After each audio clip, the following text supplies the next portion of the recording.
Olá, pessoal.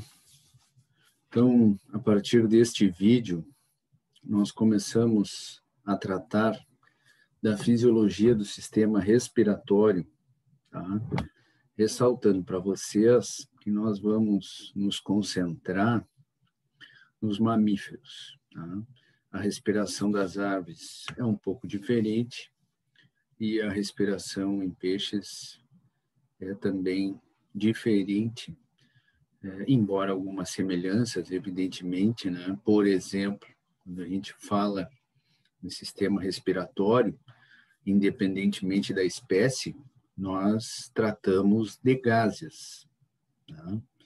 Ou seja,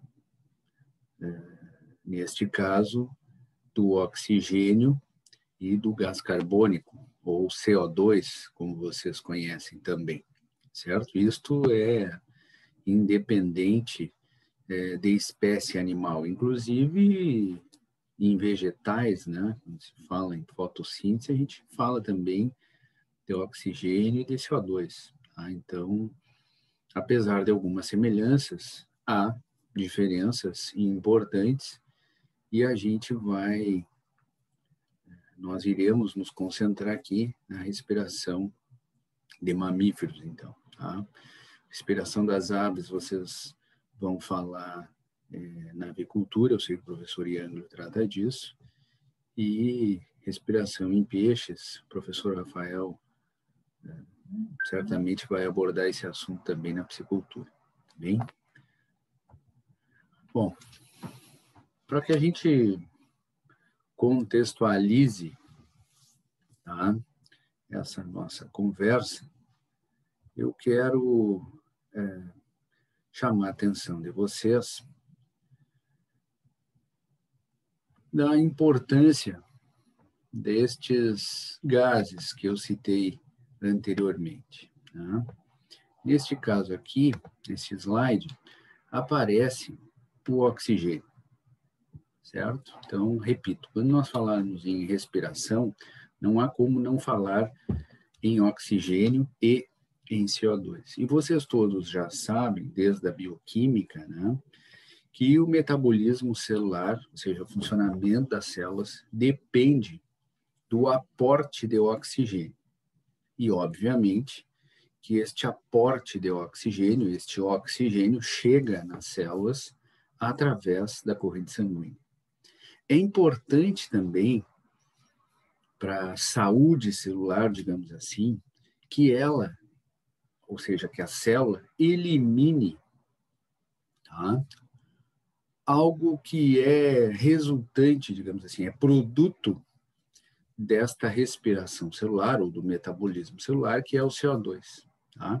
Então, é importante que a célula receba oxigênio e é importante, tão importante quanto que a célula, digamos assim, libere, né, um dos produtos do seu metabolismo, que é o CO2. Tá?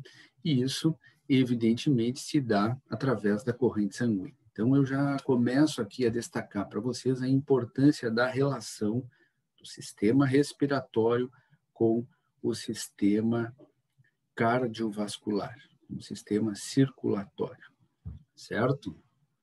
Muito bem. Para que isso aconteça de forma, digamos assim, fisiológica, né, as espécies de nosso interesse, dentre outras espécies, inclusive a espécie humana, tá, com a sua evolução, acabou desenvolvendo órgãos que constituem o sistema respiratório, que vocês já conhecem lá da anatomia, também já falaram deles na histologia, né, com uma visão um pouco diferente. E estes órgãos do sistema respiratório, repito, quando se trata de respiração, a gente tem que pensar no sistema respiratório junto com o sistema cardiovascular, com o sistema circulatório, certo? Muito bem. Isso só para que a gente introduza a conversa, para que a gente comece a contextualizar e formar um raciocínio sobre a fisiologia do sistema respiratório, certo? Muito bem. Ainda dentro dessa ideia de ir montando um raciocínio lógico, tá? Vocês estão vendo aí algumas das funções do sistema respiratório, certo? E, deixa eu pegar minha caneta de novo aqui. Vocês estão vendo aí, né, que eu coloquei aqui troca de gases, né? Uma das funções do sistema respiratório, então, dos órgãos, né, do sistema respiratório, é possibilitar a troca de gases. Quais gases? Pela terceira ou quarta vez eu repito, quando nós falarmos, ou quando vocês estiverem estudando, lendo, enfim, se referindo ao sistema respiratório, vocês vão estar tratando de dois gases, que são oxigênio e CO2, tá? CO2 ou gás carbônico, como vocês sabem desde o colégio, certo? Então, é fundamental que ocorram as trocas entre atmosfera ou ambiente e sangue destes dois gases. E isso só é possível graças, né, aos órgãos que constituem o sistema respiratório, né? Vias aéreas inferiores, vias aéreas superiores, né? E também os alvéolos, né? Que a gente chama de superfície de troca. Tá? A gente vai voltar a falar disso. Muito bem. Uma segunda função que eu citei aqui é que o sistema respiratório, juntamente com o sistema urinário, e com tampões químicos que existem na corrente sanguínea, são os responsáveis pela regulação, pela manutenção do pH sanguíneo e, consequentemente, do pH das células, né? Enfim, a manutenção do pH no animal. E, evidentemente, que este pH, pH sanguíneo, vamos falar especialmente do pH sanguíneo, né? É obviamente que o pH sanguíneo ele sofre pequenas variações, tá? Mas ele não deve variar numa faixa muito larga, digamos assim, né? Essa variação ela deve ser dentro de uma faixa relativamente estreita, ou seja, não deve ocorrer uma acidemia, que seria um acúmulo de substâncias ácidas no sangue, porque isto levaria a uma acidose metabólica, né? Mas também não deve ocorrer um acúmulo de substâncias básicas no sangue, porque isto levaria, né, ou isso seria uma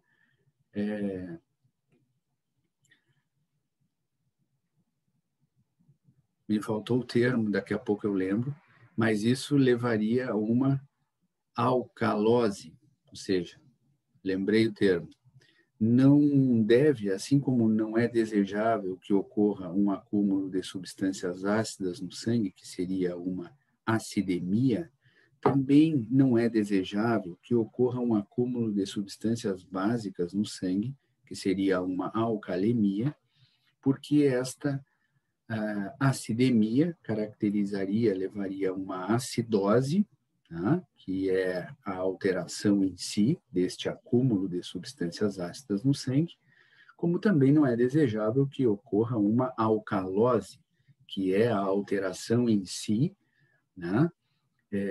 Consequência ou consequentemente a uma alcalemia, que é o acúmulo de substâncias básicas no sangue. Então, tanto o sistema urinário, através da excreção na urina de substâncias ácidas ou básicas, mais ácidas ou menos ácidas, mais básicas ou menos básicas, além do sistema urinário também a presença de tampões químicos, né, de substâncias que trabalham para manter, né, um pH dentro da faixa ali de variação de 7,35, 7,45, mais ou menos, né, que é o pH sanguíneo.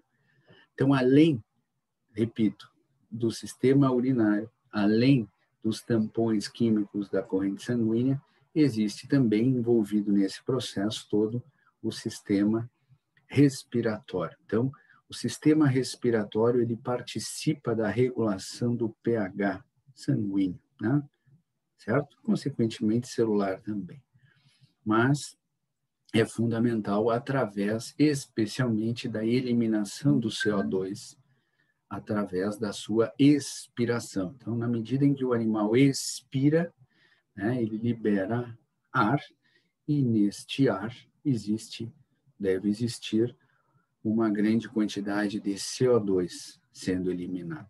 Né? Esse CO2 foi produzido no metabolismo celular e deve ser eliminado, porque quando há um acúmulo de CO2, quando há uma dificuldade em liberar este CO2 para o ambiente, ou até, às vezes, de transportar esse CO2 na corrente sanguínea, a tendência é que haja um acúmulo de substâncias ácidas. Certo? E a gente vai entender mais adiante a relação, né, do íon hidrogênio com o CO2. Certo? Muito bem. Então, esta é a importância e esta é a relação do sistema respiratório com a manutenção homeostática, né, ou fisiológica, ou o equilíbrio do pH, certo? Além disso, eu listei uma terceira importância ou função, né, do sistema respiratório, que é o de proteção. Então, o animal inspira, ele inspira o ar ambiental, evidentemente que neste ar, né, que ele está inspirando, existem muitas impurezas, e estas impurezas não devem, e normalmente não causam, problemas à saúde respiratória e, consequentemente, à saúde sistêmica do animal. Né? Então, o animal tem a capacidade de, digamos assim, condicionar este ar. Né? Ele precisa modificar um pouco esse ar que ele está inspirando antes que este ar chegue aos alvéolos. Por exemplo, o ar que o animal inspira, né, ele, na medida em que este ar vai entrando em contato com as mucosas, né, especialmente das vias aéreas superiores e depois inferiores, este ar vai sendo aquecido, né, até a temperatura corporal. Então, quando o ar chega lá nos alvéolos, ele ele deve estar na mesma temperatura corporal do animal, para evitar que cause lesões, né, lá no epitélio alveolar, que é uma, digamos assim, uma estrutura fundamental para que ocorram as trocas de CO2 e de oxigênio entre alvéolo, sangue e alvéolo. Então, não deve haver nenhum tipo de lesão tecidual, né, lá no epitélio alveolar, sob pena de haver um comprometimento, né, desse epitélio alveolar e, consequentemente, um comprometimento na hematose, né, aquela troca de oxigênio e CO2 entre alvéolo e sangue e alvéolo. Tá? Além de aquecer o ar, este ar deve ser também umidificado. Então, na medida em que o animal vai inspirando o ar, e na medida em que esse ar entra em contato com as mucosas, além de ser aquecido, né, de receber calor, ele também é umidificado. Ele recebe moléculas de água, certo? Obviamente não é água no estado líquido, né? Então, mas ele recebe moléculas de água e ele é umidificado até próximo a 100%, porque um ar muito seco, né, baixa umidade, pode causar algum tipo de lesão lá no epitélio alveolar. Então, é importante também que o ar, além de ser aquecido até a temperatura corporal, ele seja umidificado até próximo de 100%. E além de aquecer o ar, além de umidificar o animal também, de certa forma, ele filtra esse ar, entre aspas, né? Ou seja, algumas impurezas que estão no ar ficam aderidas ao muco já na cavidade nasal do animal. Também há muco revestindo a traqueia, né? E muitas das impurezas desse ar também ficam aderidas a este muco que reveste ali o epitélio, né? Na traqueia, certo? Então, isso é uma forma de filtrar, né? Filtrar o ar. E ainda existem células do sistema imunológico que agem lá no epitélio alveolar, né? Existem fagócitos lá que vão atacar ainda agentes, digamos assim, invasores, né? que estão sendo levados ao teu alvéolo através deste ar que foi inspirado. Então, essa possibilidade, esta capacidade que o animal tem de filtrar o ar, também serve, né? Não só de filtrar o ar, mas de aquecer e umidificar, né? Então, esta capacidade, repetindo, esta capacidade que o animal tem de aquecer o ar, de umidificar o ar e de filtrar até certo ponto este ar e de agir contra esses agentes invasores, representam, na verdade, a capacidade ou a função de proteção que o sistema respiratório tem. Tá bem? Bom, a gente vai voltar a falar um pouco mais sobre estas funções. Eu quero ainda falar para vocês do conceito de respiração. Este conceito de respiração é um conceito mais amplo do que aquele que normalmente a gente ouve falar e que, de certa forma, é incompleto. Tá? Então, normalmente, as pessoas se referem à respiração quando falam em inspiração e expiração. Tá? E nós vamos combinar o seguinte: inspiração e expiração, a partir de agora, não é mais sinônimo de respiração. A partir de agora, inspiração e expiração é uma etapa da respiração, certo?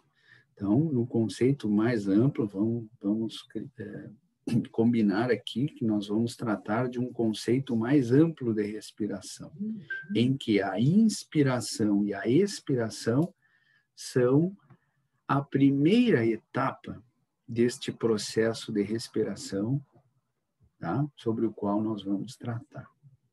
E vejam que quando a gente trata deste conceito mais amplo de respiração, a gente fala do seguinte: troca de gases. Quais gases, pessoal? Já combinamos, né? Oxigênio e CO2. Então, troca de oxigênio e de CO2 entre o ambiente, né? Ou seja, a atmosfera, o ambiente externo, e as células. E, claro, se estamos falando de CO2, entre células e ambiente. Tá? Então, quando falamos entre ambiente e células, estamos falando de oxigênio, né? Porque o oxigênio deve sair do ambiente externo e chegar lá nas células. Por sua vez, o CO2 deve sair lá das células e sair, né? Chegar ao ambiente externo. Tá? Então, troca de gases, oxigênio e CO2 entre ambiente e células, células e ambiente.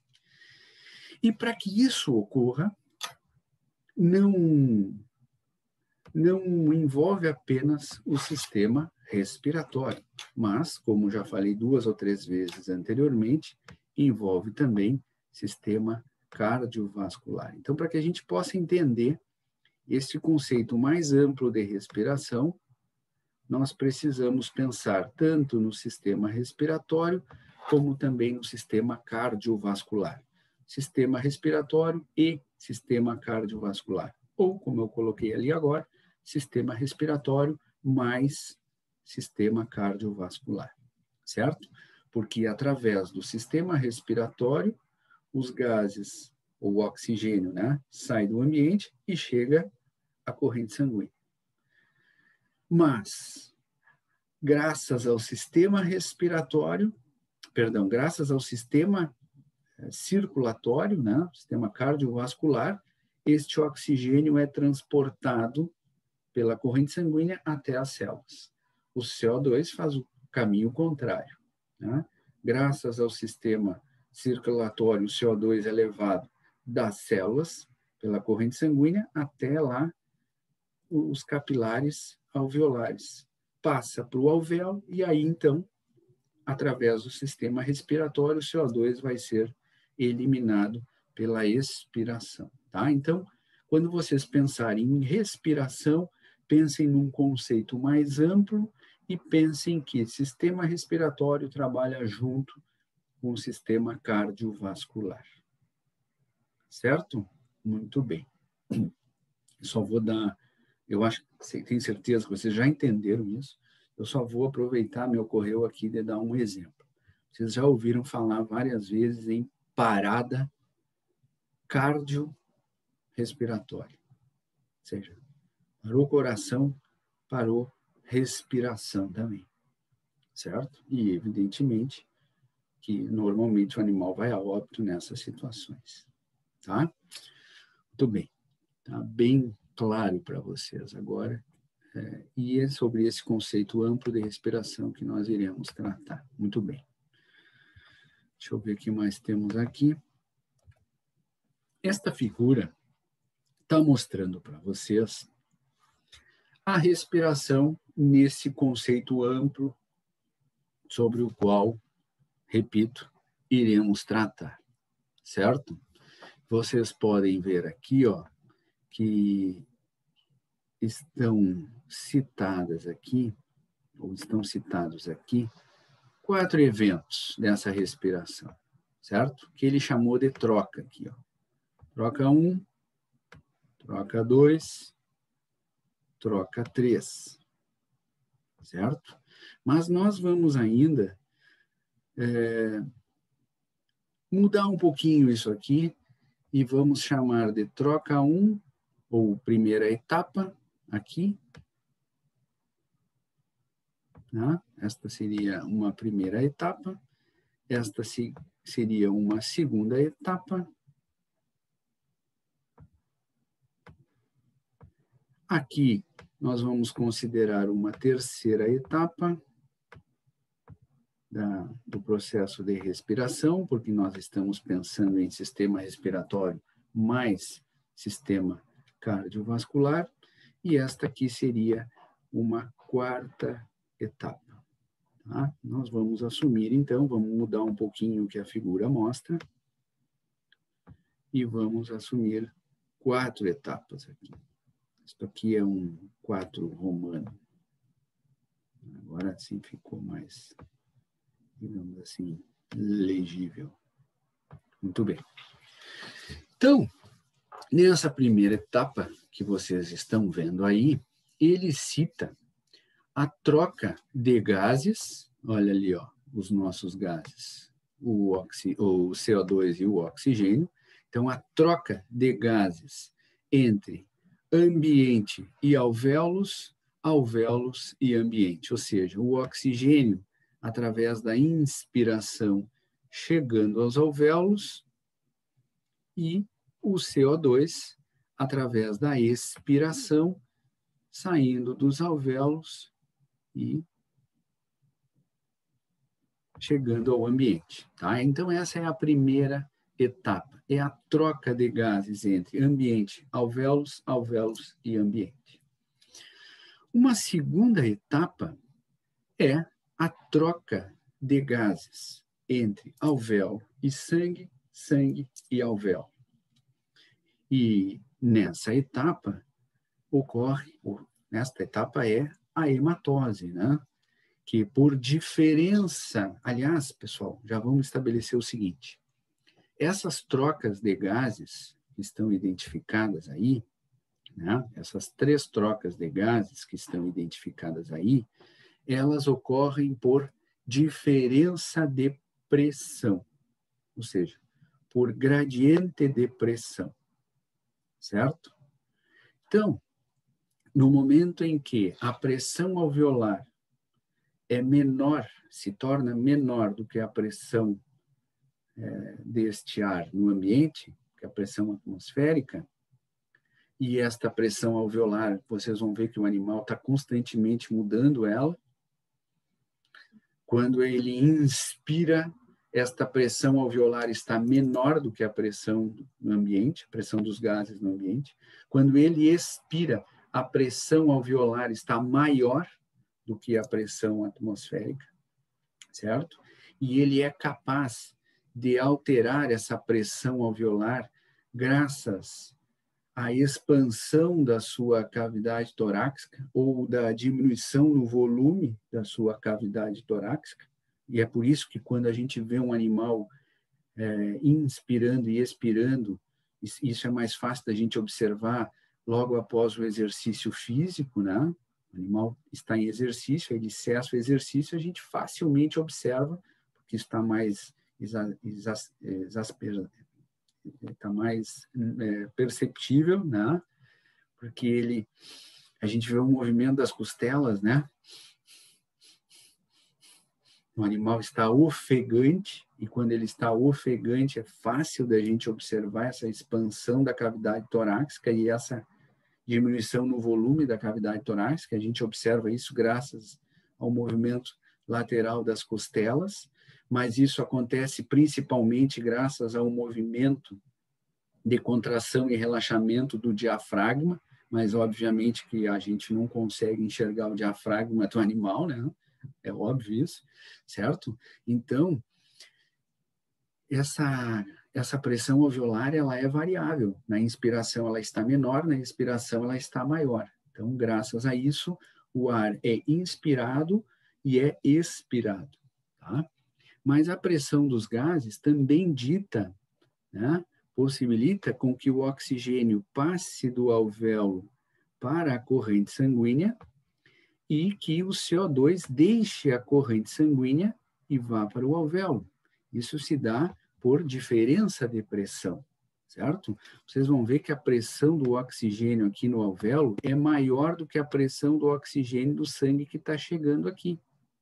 E aí começa a sair oxigênio do alvéolo para o sangue, até que a pressão deste sangue aqui, ó, seja igual à pressão de oxigênio no alvéolo. E aí esse sangue agora está rico em oxigênio. Assim como a pressão de CO2 desse sangue que está chegando aqui no alvéolo é maior do que a pressão de CO2 dentro do alvéolo. E aí vai saindo CO2, até que a pressão do sangue, a pressão de CO2 no sangue, seja igual à pressão de CO2 do alvéolo. E aí, então, este sangue deixa os pulmões rico em oxigênio e pobre em CO2. E quando ele chegou aos pulmões, ele era rico em CO2 e pobre em oxigênio. Então, o sangue que está chegando aqui, ó, né, este sangue aqui, é um sangue rico em CO2. Aqui ele é um sangue rico em CO2. Vou escrever rapidinho aqui. E é um sangue pobre em oxigênio. Certo? Este é o sangue que está chegando aos alvéolos. Mas, graças a essa hematose, este sangue aqui que está saindo dos alvéolos, ó, ele é um sangue pobre em CO2. Esse é uma flechinha para baixo, tá? Ele é um sangue pobre em CO2. Isso é um 2. Ficou ruim, mas é um 2. E ele é agora um sangue rico em oxigênio. Isso é uma flecha, tá? Tá difícil aqui, eu tô com pressa. E então, este é um sangue rico em oxigênio. E essas trocas ocorreram ali nos capilares pulmonares, entre alvéolos e capilares pulmonares e alvéolos. E essa troca ocorreu por diferença de pressão destes gases entre alvéolo e sangue e alvéolo, tá? Muito bem. Então, a partir daí, nós entramos aqui no que eu chamei na etapa 3. Tá? Esse oxigênio, ele precisa ser, tanto o oxigênio quanto o CO2, né? Eles são transportados na corrente sanguínea, certo? E a gente vai ver que esse transporte de oxigênio, ele se dá de duas formas. 99% do oxigênio que circula na corrente sanguínea está ligado à hemoglobina, tá? Lá no ferro da hemoglobina. E 1% é dissolvido no plasma, ou seja, matemática, a biologia não é matemática, né? Mas é essa proporção, mais ou menos. Então, grande parte do oxigênio que circula na corrente sanguínea está ligado à hemoglobina, no ferro da hemoglobina. Né? Uma molécula lá de ferro pode ligar até 4 oxigênios, tá?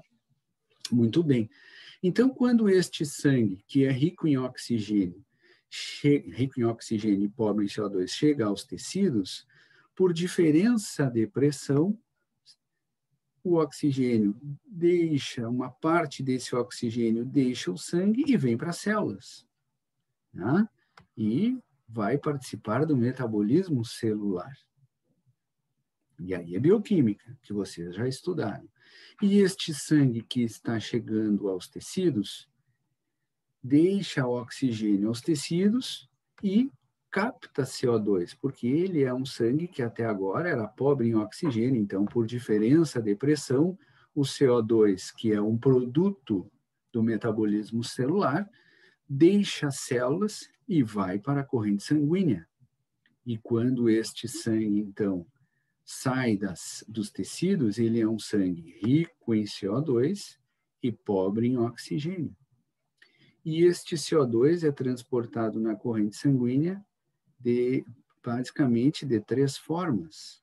A maior parte deste CO2 que caiu na corrente sanguínea é transportado na forma de íon bicarbonato, certo? Uma parte do CO2, uma porção de CO2, né, uma certa quantidade de CO2, é transportado ligado na hemoglobina também, certo? Não se liga nos íons ferro, mas também é transportado pela hemoglobina. E uma terceira forma, né, uma proporção um pouco menor de CO2 é transportado na corrente sanguínea e dissolvido no plasma. Então vejam que o animal tem duas formas ele transporta o oxigênio de duas formas. Maior quantidade ligado na hemoglobina e uma segunda, uma quantidade bem menor, dissolvido, livre no plasma. Essas são as duas formas que o animal transporta oxigênio no sangue. E ele transporta CO2 na corrente sanguínea de 3 formas. Né? Maior quantidade na forma de íon bicarbonato, e este íon bicarbonato é um tampão químico do sangue. Vejam a relação do CO2, né, com a manutenção do pH, ou seja, vejam a relação do sistema respiratório na manutenção do pH, tá? Do equilíbrio do pH. Uma segunda quantidade desse CO2 é transportado ligado na hemoglobina, então vejam que a hemoglobina não serve apenas para transportar oxigênio, ela serve também para transportar CO2, e esta hemoglobina ela é também uma substância tampão para o eritrócito, para a hemácia, né? A hemoglobina está lá dentro do eritrócito, ou da hemácia, como vocês preferirem, ou ainda do glóbulo vermelho, né? Como vocês já estudaram em histologia, e uma terceira proporção, uma terceira quantidade menor de CO2 é transportado livre no plasma. Então, o animal transporta CO2 dessas 3 formas, certo? Então, esta é a respiração no seu sentido amplo, no seu conceito amplo. e vejam a relação. Então, quando a gente fala em respiração, não há como não pensar em sistema respiratório e em sistema cardiovascular. E é o que essa figura ilustra para vocês. Tá? Nós vamos ficar por aqui. No próximo vídeo, a gente vai falar um pouquinho mais sobre estas 4 etapas que eu numerei aí. Não só sobre as 3 etapas, que são 3 trocas, né?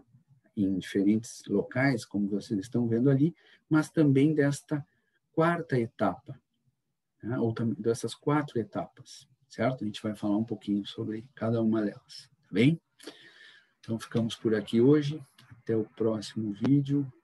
Se Deus quiser, em breve. Um abraço.